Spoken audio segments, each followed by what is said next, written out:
Welcome to my first ever Streamlapse.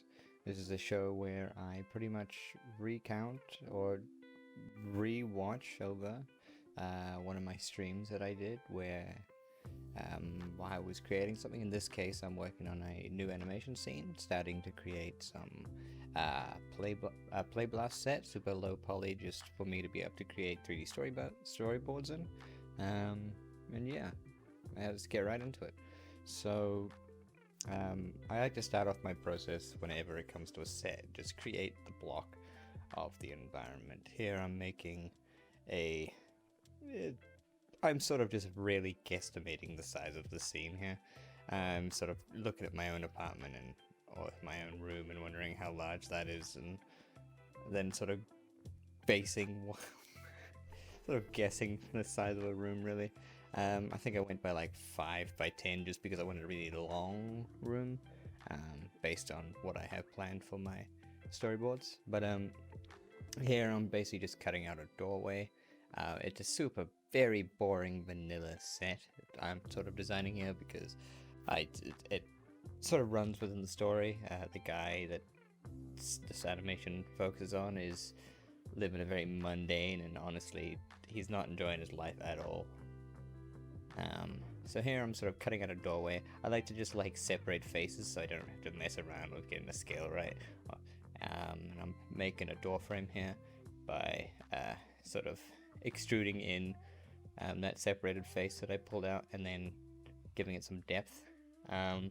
Here I'm messing around with, I'm trying to do the same thing again, where I extrude or separate out that face, but for whatever reason I'm not able to separate it here. I'm not too certain on why. I'm sure there's a code monkey out there who knows exactly why you should not and cannot be allowed to extrude faces. Separate faces off of an object like that. Here I'm just, blocking in the door. I like to set my control point on sort of where the hinge is, and I can scale the door from there.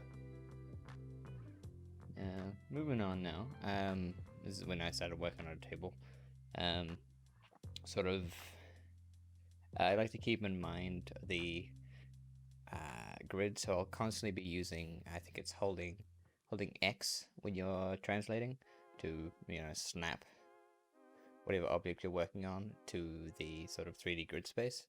And that grid space is a meter by meter. You can change the scales and settings if you wanted, but I just leave it default to a meter by a meter. And I had the table sort of elevated a meter off the ground because I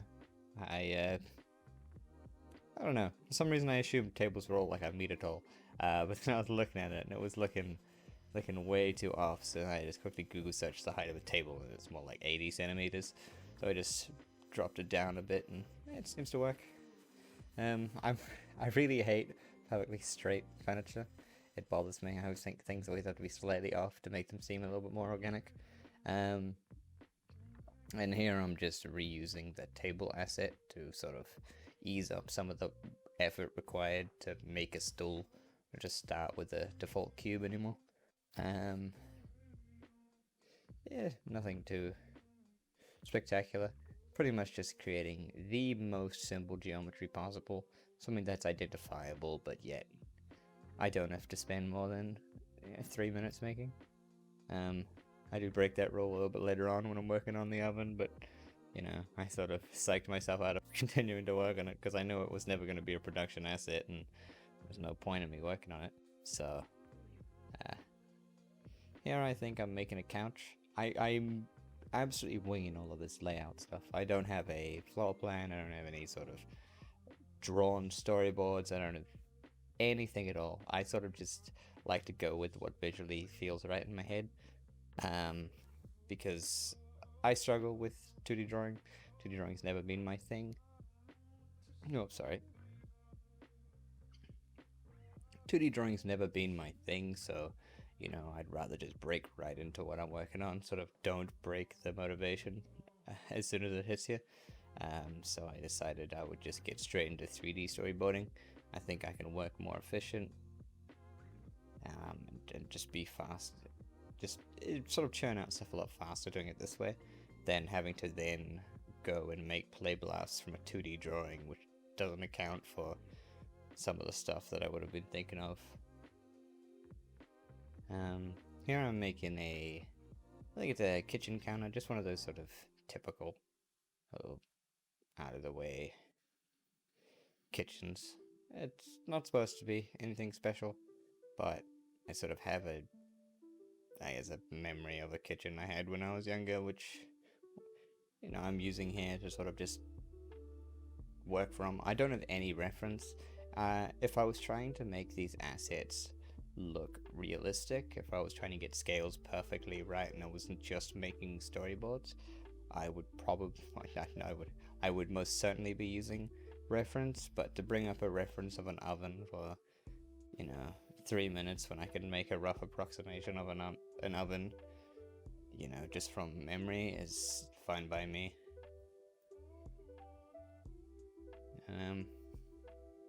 Here I'm trying to make, I guess, stovetops. Sort of, I'm having a hard time finding the circularized tool at this point. I don't think it got moved.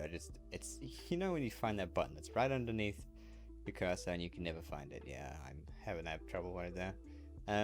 But you can see the topology of that oven is terrible. Nothing's working there. It's, you know, it's end guns and it's all warped and weird looking. And so I'm trying to fix this topology, sort of, you know, instinctively going, oh, bad. CG bad, must fix. Caveman braining it, but I realize this is purely gonna be a play blast. There's no, you know, texturing gonna be happening here. There's nothing special. There's no point in me dedicating an extra 10 minutes to sort out the topology when, you know, that looks fine. So you get the impression that there's an oven there, maybe a washing machine. Kind of looks a little like a washing machine, doesn't it? But yeah, it gets the job done. At this point, I think I'm making cabinetry.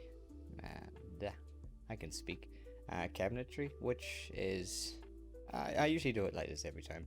I start off with a pipe as opposed to a cube, which I can then lower the sides of this pipe to exactly 4, which creates a nice square. I think the origin point, or I guess the adjustment point, is a little off for that, but, you know, a little bit of rotation and sorting it out, it gets fine. You do a bit of eyeballing, but it works for the majority. Here I'm doing a similar technique as I did for the door, or at least I tried to, where I would, you know, fill in space and then separate out that faceplane to get the exact right size. That obviously didn't work. Still need to figure out exactly why, but I just decided to scale a cube and fill it in the hole.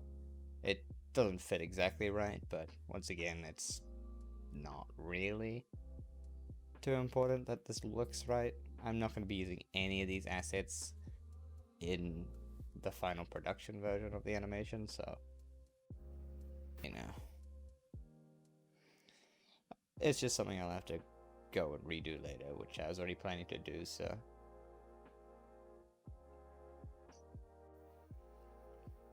One would say industry non-standard practice I'm doing right now is I'm not labeling my items and really caring at all about what things are labeled, and I think I will fix it up at some point.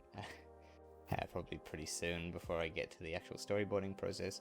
But while I'm building, I usually like to do a whole chunk of it and then relabel everything after a bit, because creating an object, labeling it, creating an object, labeling it, creating an object, labeling it just is a tedious process which sort of slows down my work process, and I would probably still be working on the couch if I was doing that, so I sort of just ignore it till the end. And, you know, I always hear that it's terrible practice and you should be labeling things as you go. Just makes it less of a headache at the end, and you might forget what things are or lose things, especially in an object heavy scene. But in this scene, I'm keeping things blocky and super simple. I don't think I'm going to be losing track of or spending too much time on these assets, so I'm just gonna deal with it later.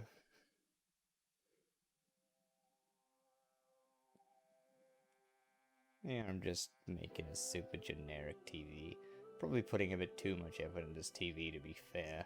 Don't need to be, building out the back and making it look scared properly, but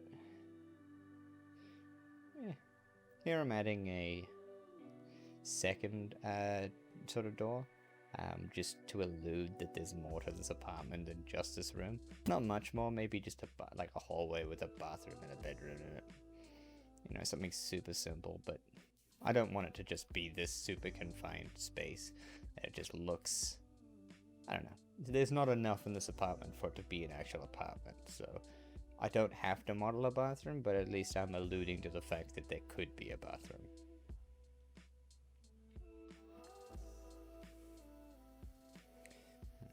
What am I doing now? Okay, at this point I'm sort of setting up my camera. Just creating the default camera settings, which I will be using sort of across multiple shots. So, pardon me. Once this camera is sort of set up, I can clone it, duplicate it, do whatever I want with it. Create multiple shot cameras. At this point, I think this is sort of where my first shot is. It's just a super basic staring at where the door is about to open. I'm eventually going to be opening, or the following shots are going to be my main character walking through that door that I created and sort of leaning against the table. But for now, I just have that first shot. This is me just creating a little basic shot template, which I'll be just pasting in my images that I take from my I guess my basic models. And yeah, this is sort of the basic sort of set of ideas that I like to work by. I work fastest in 3D, so getting all these storyboards out in a 3D fashion, this took me, I think, an hour's worth of work to get all this done.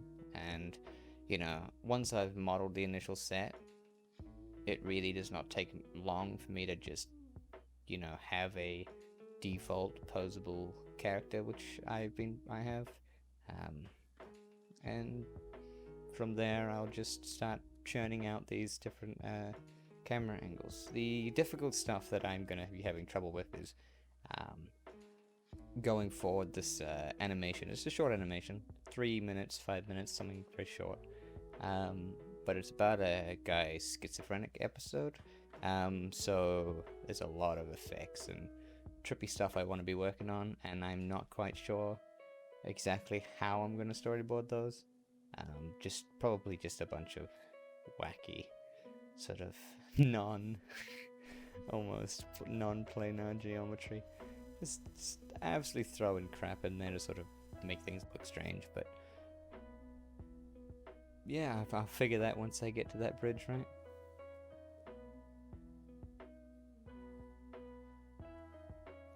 Well, I want to thank you guys who made it all the way to the end.